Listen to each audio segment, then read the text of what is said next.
Welcome to the WeRPN Diversity, Equity, Inclusion, and Belonging series, Module 2, Inclusion in Healthcare. The learning objectives for this module are to define inclusion, discuss how we can avoid exclusion, explore how nurses can adopt inclusive communication and language, look at how nurses can create and support healthcare teams that are inclusive, learn how to use appropriate pronouns, examine how to avoid misgendering, and finally, discuss things nurses and healthcare professionals can do beyond the practice setting to become more inclusive. The Center for Diversity and Inclusion defines inclusion as creating a culture that embraces, respects, accepts, and values diversity. It is a mindful and equitable effort to meet individual needs so that everyone feels valued, respected, and able to contribute to their fullest potential. It has been said that if you're not being deliberately and intentionally inclusive, you're likely being unintentionally exclusive. Another way to think about inclusion is that it is the opposite of exclusion. Nurses and other healthcare professionals may find this helpful while seeking to identify ways of being more inclusive of their colleagues and their patients. So, what does it mean to exclude? Exclusion is often experienced by women and ethnic minority groups and takes many forms, such as missed opportunities and a lack of engagement in the workplace. These groups often report feeling left out of social networks and being the last to find out about things happening in their organizations. Exclusion can be a form of bullying, and in a social context can lead to feelings of anxiety to those experiencing it. By being inclusive, we can help to remove these anxieties, supporting those who experience exclusion. Think about your workplace. Is there anyone you know of who may feel excluded? How might you make them feel as though they belong as part of the team? The following slides will look at ways that we can use inclusive language and support a healthcare environment that is more inclusive for nurses and all healthcare professionals and the patients we serve. Cultural identity influences the degree to which a person experiences social power and privilege, or lack thereof. The flower in this image depicts power and privilege in the center, with the petals on the outside illustrating the influence that each dimension has on one's level of power or privilege. The closer the dimension is to the dominant social norm, the more power and privilege they are likely to have in society. The further from the center a dimension is, the more likely a person is experiencing marginalization. Nurses should not only identify the degree or lack of power or privilege their patients have, but also reflect on their own power and privilege and think about how imbalances can impact the way we interact with patients and the care we provide. As cited by Srivastava 2023, cultural identity can be understood in terms of a sense of self that is self-created, ascribed by others, and formed through social forces past and present, that may be unique to the individual's experience or perception of their situation. Cultural identity is dynamic, and the multiple dimensions of one's identity are interrelated. They impact our worldview and can change over time. The image on the screen shows different aspects of our cultural identities. Some aspects of our cultural identity are visible, such as race, while others, such as ethnicity and sexual orientation, are invisible, as depicted by the blank petal in the image. Each dimension not only influences a person's health and healthcare decisions, but are intersectional. Nurses need to consider how dimensions, both visible and invisible, of their own cultural identity, in addition to the cultural identity of others, may influence each interaction with the patients, families, and the healthcare team they have. In a healthcare context, some identities may influence care more than others, and both challenges and opportunities may arise from intersecting dimensions, making it crucial that the healthcare providers consider how each dimension may influence someone's identity and explore how they can be inclusive in the care they provide. Communication styles may be impacted by someone's culture.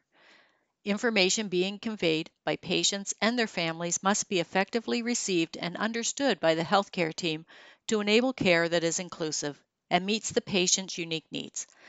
To provide care that is inclusive, information must be exchanged bidirectionally, meaning that both the healthcare provider and the patient must be communicating to exchange information to one another.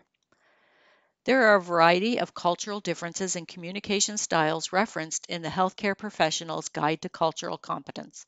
You will inevitably encounter these differences in your practice. Some examples include variances in high and low context dimensions and individualistic versus collective social patterns. It is important, however, that nurses do not assume that a patient communicates in a certain way simply because of their cultural background. We must engage patients in dialogue and observe these styles to understand how our patients communicate. Cultural variability can be described in two dimensions: high and low context communication. High context communication is subtle and focuses more on nonverbal communication, what can be observed or read into.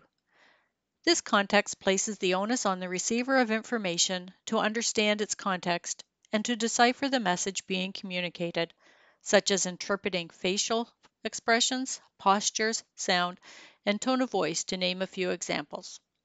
Low context communication is the verbal transfer of information using language. Understanding that high and low context exists may help nurses to identify them in their patients and to adjust their own communication strategy. Some cultures are more aligned with individualism rather than collectivism. Individualistic social patterns occur when cultures focus on the self rather than the collective community or group. Srivastava, 2023, page 116. Individualism focuses on the preferences, needs, rights, and desires of themselves rather than both themselves and others.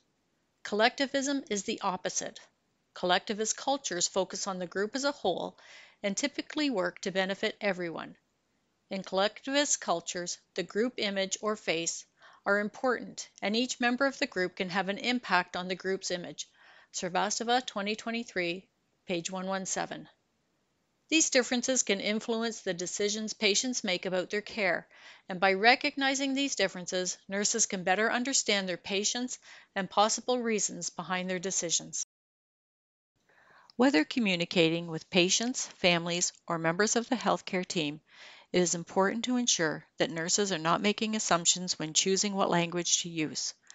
Making assumptions based on physical characteristics, like the color of one's skin or how they speak, whether it's the pronunciation of certain words or someone's accent, can harm the therapeutic nurse-client relationship and relationships within the team. Even if you believe that someone may hold certain attitudes, beliefs, or preferences, it's important to ask.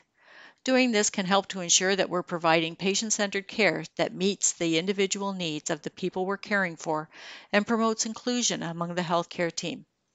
It's also important to recognize that over time, language changes, so we must be aware of what terminology is considered best practices for the groups we're caring for and the people we interact with. For example, historically the term Aboriginal was considered culturally appropriate.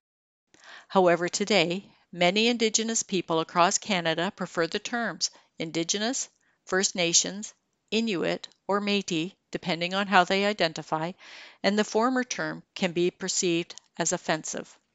In addition, cultural differences in power dynamics, tolerance for ambiguity and uncertainty, and masculine and femininity may vary across cultures. Being aware that these differences exist can help nurses and other healthcare professionals understand how clients communicate and allow care providers to adjust their own communication and meet the unique needs of their patients.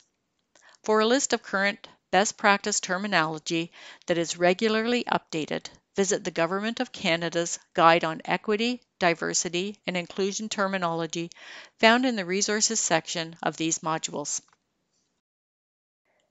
Everyone plays a role in creating an inclusive healthcare team, whether formal or informal leaders. Nurses in leadership positions can support successful development of an organization that is committed to diversity, equity, and inclusion. Fostering a workplace culture that promotes respectful communication and an appreciation for a diverse population supports a safe organizational environment that allows nurses and other healthcare professionals to provide high quality care.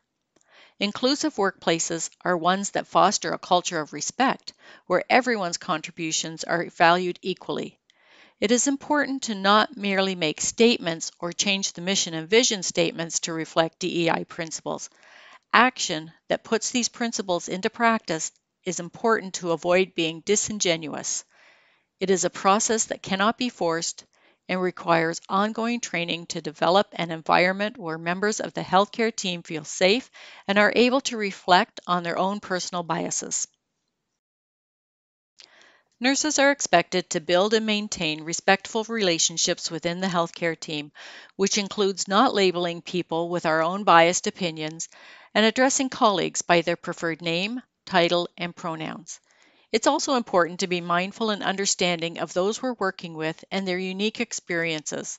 For instance, while internationally educated nurses meet the requirements for safe practice, there may be some nuances in the healthcare system in Canada that differ from where they've previously practiced.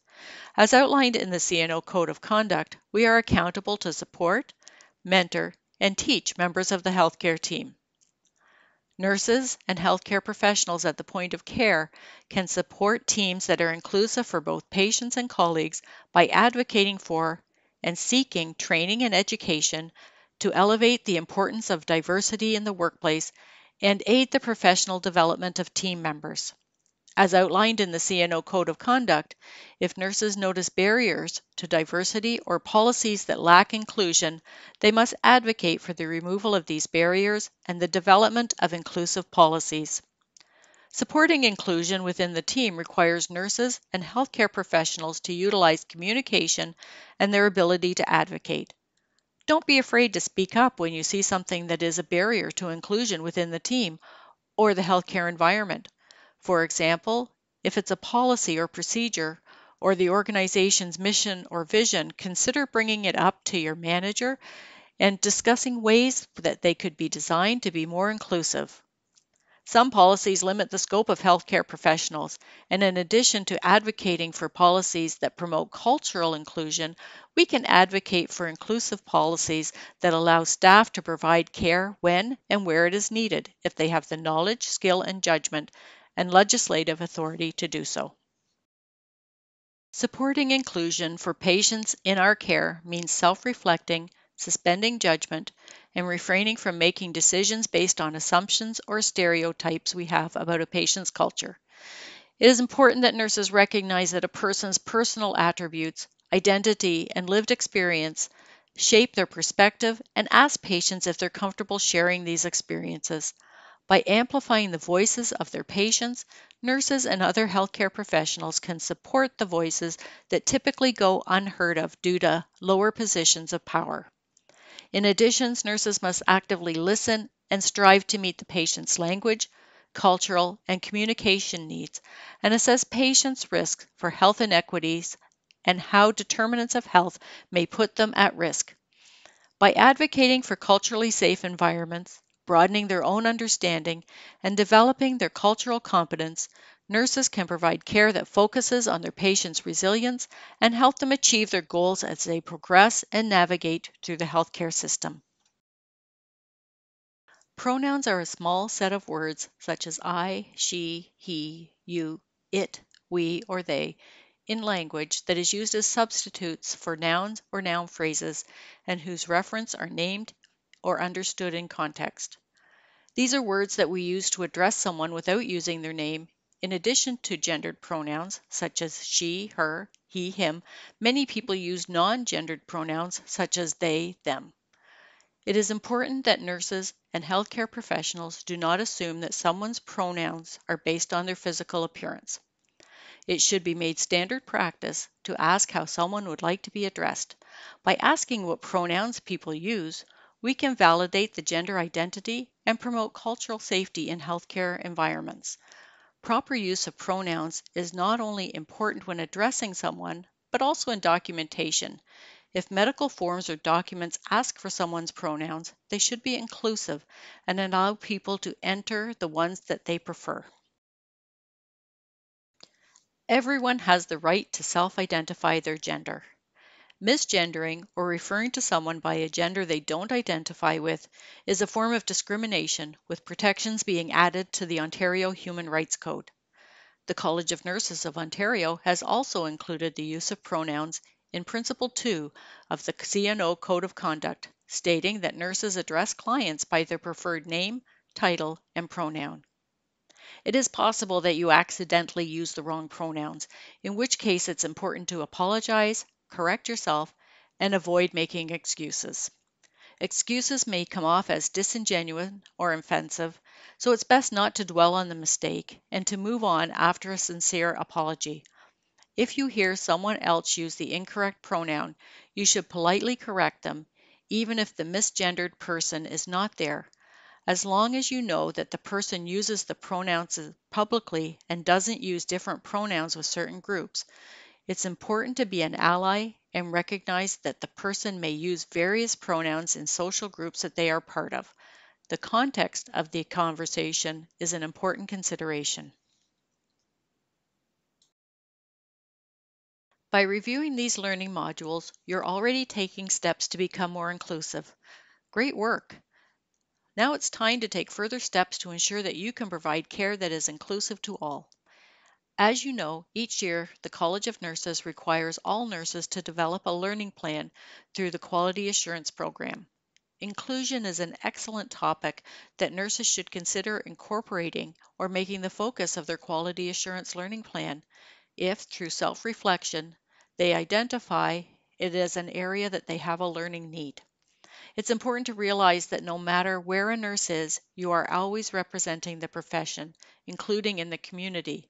It's often said, you are never not a nurse, meaning that even when you are not working as a nurse, you still have professional accountabilities. Just as you would respect the diversity of your patients and your clients, it's important to respect the differences of those we interact with in our day-to-day lives. The WeRPN, My Commitment to Cultural Safety Workbook, is an excellent resource to support your self-reflection and goal setting by walking through the steps of developing a cultural competence action plan. The workbook consists of self-reflection activities and helps nurses identify areas they may want to improve on, such as being more inclusive. To access this tool, head to the resources section of this module where you can download the workbook and get started.